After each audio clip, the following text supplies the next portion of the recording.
तपाईँले बाँसुरीलाई चाहिँ सबैभन्दा फर्स्ट टच कहिले गरेको याद छ? हजुरले अहिले रिकल गर्दै गर्दै याद आएकोमा चाहिँ मैले चाहिँ यो मोमेन्टमा चाहिँ बाँसुरी मैले पहिलोचोटि छोएको थिएँ भन्ने? फर्स्ट बाँसुरी छुको भने चाहिँ मेरो सचेत साथी हुनुहुन्छ, जो चाहिँ हजुर। अलरेडी पनि मभन्दा 3 वर्ष अगाडि बाँसुरी उहाँले बजाइसक्नु भएको थियो। उहाँको थ्रुबाट हो। त्यो बेला चाहिँ मेरो फर्स्ट टाइम हातमा बाँसुरी मैले लिन्छु र मैले उसलाई मेरो पहिलादेखि च्यालेन्ज लिने बानी के। जोसँग पनि उसलाई मलाई अझै पनि रिमेम्बर छ।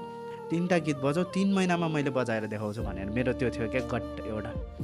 र मैले 2टा चाहिँ कम्प्लिट गरेँ। एउटा चाहिँ 1974-80 हाम्रो गुरु हुनुहुन्छ मनोज सिंह होइन, गुरु उहाँको थियो मर्मेड। त्यो गीतले चाहिँ मलाई प्रोत्साहित गर्यो यो जर्नीमा है मेरो। अनि त्यो गीत त मैले सक्दै सकेँ। मैले चाहिँ सोचेको थिएँ त्यो लिमिटसम्म म सिक्छु, त्यसपछि म बाँसुरी बजाउँदिनँ भनेर सोचेको थिएँ, तर नेभर स्टप। आजसम्मै नेभर स्टप।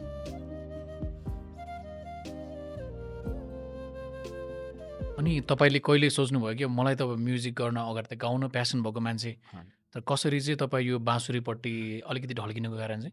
ढल्किनुको कारण चाहिँ मेन साँच्चीकै भन्नुपर्दा पनि एउटा अब बाँसुरीमा चाहिँ फेम पनि मैले एकदमै धेरै देखेँ।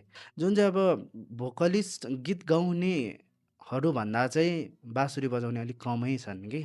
मेरो रहर पहिलादेखि गीत गाउने, म भोकल सिक्छु भनेर पनि बसेको मान्छे, तर मलाई चुज गर्नलाई गाह्रो भइरहेको थियो। तर मैले फाइनली फ्लुटै चुज गरेँ। किनभने मैले बजाउँदाखेरि फर्स्टमा गाह्रो भयो, पछि मलाई अलिक इजी जस्तो लाग्न थाल्यो कि। त्यही भएर मैले यही चुज गरेँ।